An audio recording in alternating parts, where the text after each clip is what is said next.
Hello there guys, welcome back to Younes Talks Football, welcome back to a brand new video. I hope all of you are doing well today. This is your match preview for Chelsea versus Newcastle United at Stamford Bridge tomorrow night at 8 PM.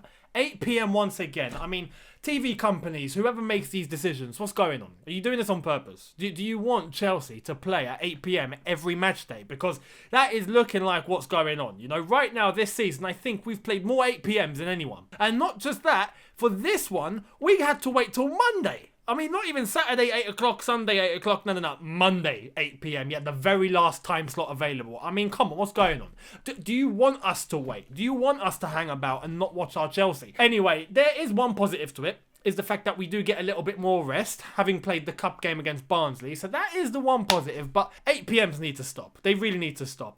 I see a lot of people more angry with the 8 PM than those that are not. And I know there's always someone in the world that doesn't benefit from whatever time, and there's always someone in the world that does benefit from whatever time. So, you know, you can't change that, but 8 PMs, please stop. Anyway, this is your preview for Chelsea versus Newcastle, kicking off tomorrow. Before we get into the nitty-gritty though, I want to ask you guys, if you are new, hit that subscribe button, hit that notification bell to be notified once I've uploaded, and let's get into today's nitty gritty. So, Chelsea Newcastle, this could be a lot worse, you know, having come into this stage of the season now where results this weekend so far have definitely gone in our favour. Despite Leicester picking up 3 points, it meant that Liverpool lost 3 points, and it meant that Liverpool are now in danger of going out of the top 4, you know, enter Chelsea to make that happen, because if we get at least a draw against Newcastle, we go above Liverpool having played the same amount of games. So, it's getting tasty. Man United earlier on only managed to get a draw at West Brom, which means that if we win, we go within 4 points touching distance of both Man United and Leicester, who are currently sitting second and third respectively. So, oh boy, you know, not just top 4,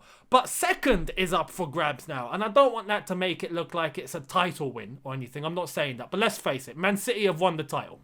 I think that's, you know, that's clear as day. Spurs got annihilated differently. You know, I mean, I don't have the vocabulary to describe what Spurs went through yesterday. The fact they've only won 1 in their last 6, they've literally, I think, lost 5 out of the last 6 games that they've played. It's absolutely horrendous for Tottenham, but they got absolutely destroyed, and now it means that I think Man City are going to win the title. So we have to look at second best. We got to be realistic, unless if a miracle happens. If a miracle happens and Man City somehow don't win the title, then we might as well all stop watching football, because at this point you can't predict anything anymore. But going into this game, as I've said, it could be a lot worse. You know, we could be playing one of the strongest teams in the league. We are not, which is good. You know, I'm not saying Newcastle can't pick up a result. It's happened before, especially at Stamford Bridge. For those that have flashbacks of Papi Cisse and what he done against Petr Cech, we don't need to go into detail. Even Didier Drogba found that funny, you know. So we hope that's not going to happen tomorrow. There is no Cisse to save the day for them. There is nothing like that. So hopefully we get a result. Newcastle currently sitting 17th in the Premier League table, 10 points ahead of Fulham, if I'm not mistaken. So, you know, they are still a distance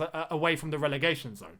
But Newcastle, who have not been in the most incredible form, they've only won the last 2 out of their last 6, if I'm not mistaken. They did win their last game against Southampton 3-2 though. That is a decent result for Newcastle. But as for us, we haven't lost one in a while. And playing at home against 17th place Newcastle, the odds should be in our favour. And that we managed to rest quite a lot of players for the Barnsley game means that they get to come back for this one fresh, 100% ready, fully fit. So that's going to be very interesting to see. Now, before we get into the lineup and what I have in front of me that I think Thomas Tuchel's going to put out tomorrow, I have to ask the one question in terms of the formation, because we started in the back 3 against Barnsley. And it didn't quite work. It wasn't working, but then again, I don't think anything worked that day. Regardless, we went to a back 4 in the second half when Thomas Tuchel decided to go a little bit more direct and change things up. That worked, and we did get the goal. So the question is, do we go to a back 4 for this one?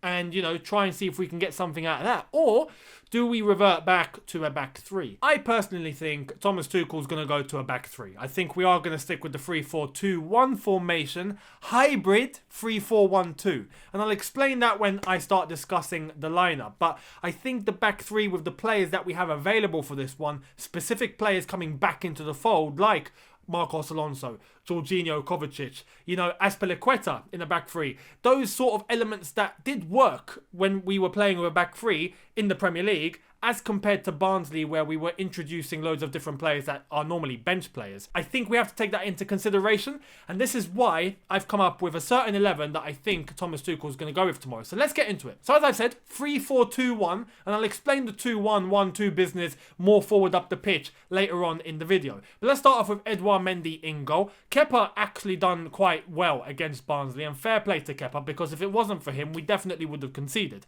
So shout out to Kepa, but I think Mendy is going to come into this one. He is the #1 goalkeeper. We know this. So far, he's actually played well under Thomas Tuchel. No errors. So, Mendy comes back into the side. In terms of our back three, Azpilicueta as right centre-back, I think that is logical. He's done really well under Thomas Tuchel so far, and I think provides us with quite a bit of defensive stability. When we played the back three against Barnsley, we looked quite open.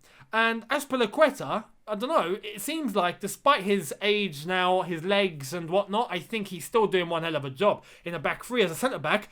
I think he provides quite a lot of security. So Azpilicueta, alongside him in the middle of the back three, Andreas Christensen. He is the guy to fill in for Thiago Silva, who we hope to have back very soon. We are expecting Thiago Silva to come back in the next maybe 8, 9, 10 days. Tops, because we are playing Atletico in 9 days time. So, hopefully he's back for that one, and hopefully he's back for the game before then. Fingers crossed. But anyway, Andreas Christensen to come in, who's done really well so far, to fill in for Thiago Silva. Next to him, Antonio Rudiger. Obviously, Antonio Rudiger, under Thomas Tuchel so far, has actually done really, really well. Looked quite solid, looked quite commanding, very direct, gets stuck in, good in the air, and likes to drive with the ball when the opportunity presents itself. So, Antonio Rudiger, definitely in the back three for tomorrow. Now, if we move forward up the pitch, let's start off at left wing back. Marcos Alonso. Marcos Alonso needs to be in for this one if we are playing in a back three, and I only say that because he is the best left wing back at the club. Let's face it. Ben Chilwell definitely needs to adapt a little bit more in terms of playing as a left wing back. As a full back, we go to Ben Chilwell, absolutely, but we're not doing that. We're playing with a left wing back.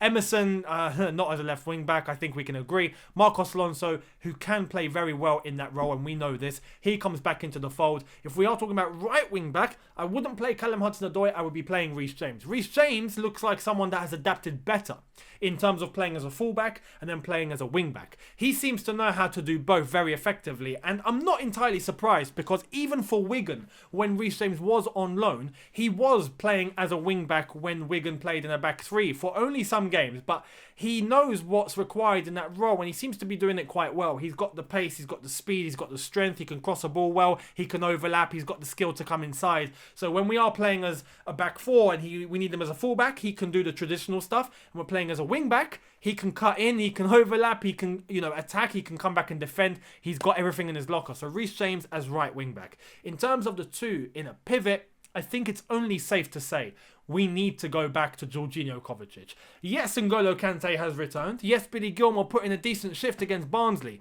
But right now, we need assurance. We need something that we know is going to work. And the last few games we've had, Jorginho, Kovacic have looked incredible. Both of them have looked incredible, especially Mateo Kovacic. But the two together have chemistry. They have something clicking between them. We have to keep that going. So as far as I'm concerned, Jorginho and Kovacic will be the two in a pivot tomorrow to start against Newcastle. We move forward up the pitch. I did say 3-4-2-1.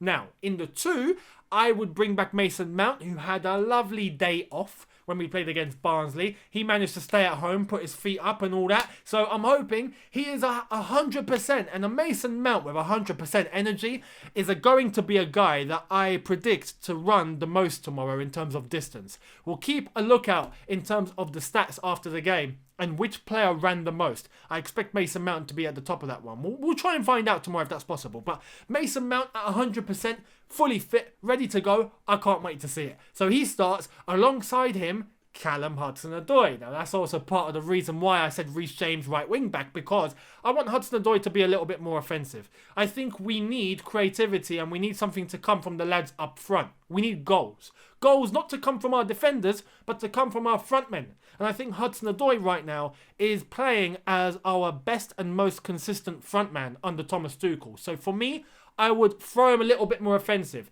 Don't really rely on him to, give the defensive duties. He needs to focus on trying to score, trying to create, And I think Hudson-Odoi in that role would be good. Now, up front, I would put Timo Werner. Timo Werner, for me, up top, is crucial. We saw his performance against Spurs. He was fantastic. Yes, he carried a dead leg at the end of that, and he missed out the game against Barnsley for him to be fully available for this one. So I'm expecting him to be ready to go, no questions, no problems whatsoever, for tomorrow against Newcastle. Now, as the striker, this is where I think we need a hybrid going on. Yes, I've set it up as a 3-4-2-1, but during the game, I think it's important that Hudson-Odoi goes a little bit more forward. And therefore, we end up with Mason Mount coming a little bit more central at times, and those three working together. So then Timo Werner can shift over to the left, Hudson-Odoi can come in as a right forward, and Mason Mount just in behind. But when we're defending, Hudson-Odoi can come back a little bit, combine with Mason Mount, and we revert back to a 3-4-2-1. In defence. That's what I'm going to say. But when we're attacking, I want Hudson-Odoi to go a little bit more forward, provide that support for Timo Werner, and let them work together as a two. So I want Hudson-Odoi to be the hybrid tomorrow and a little bit more of a more flexible player. So, you know, fingers crossed that happens, and I think that benefits Timo Werner as well to go a little bit more to his preferred left-hand side and try and run in behind defenders that way and, you know, accommodate his left forward position where we know he can score goals from. So hopefully he gets on the score sheet. Hopefully Hudson-Odoi can do what he does best, and Mason Mount is there to, you know, help provide and create for the both of them. Fingers crossed we see nice chemistry between the three, playing in combinations, moving for each other, and creating a lot of turbulence for Newcastle to hopefully not keep up with. Fingers crossed. But that would be my starting 11. Now, in terms of a score prediction, I am going to go with a comfortable Chelsea win, but nothing too drastic. I'm going with Chelsea 2, Newcastle 0. I think that is how it's going to end, much like we saw at the Bridge against Burnley, where we got a comfortable win. Wasn't something incredible. We played well, but we didn't destroy Burnley. We got a comfortable victory, and we dominated the game from start to finish. I'm expecting something along those lines tomorrow against Newcastle, who we know can cause a shock result. So fingers crossed the lads are ready to go. Thomas Tuchel has his plan. Get 3 more points and start closing the gap to second and third, let alone going above Liverpool, because that's going to be brilliant if we can win tomorrow. So there we are. That's my preview for Chelsea versus Newcastle. Let me know your thoughts in the comment section below in regards to the starting 11. Do you agree, disagree? Who would you put in? Your score prediction? Let me know. I would love to hear it. Hit the subscribe button if you are new. Hit that notification bell to be notified once I've uploaded.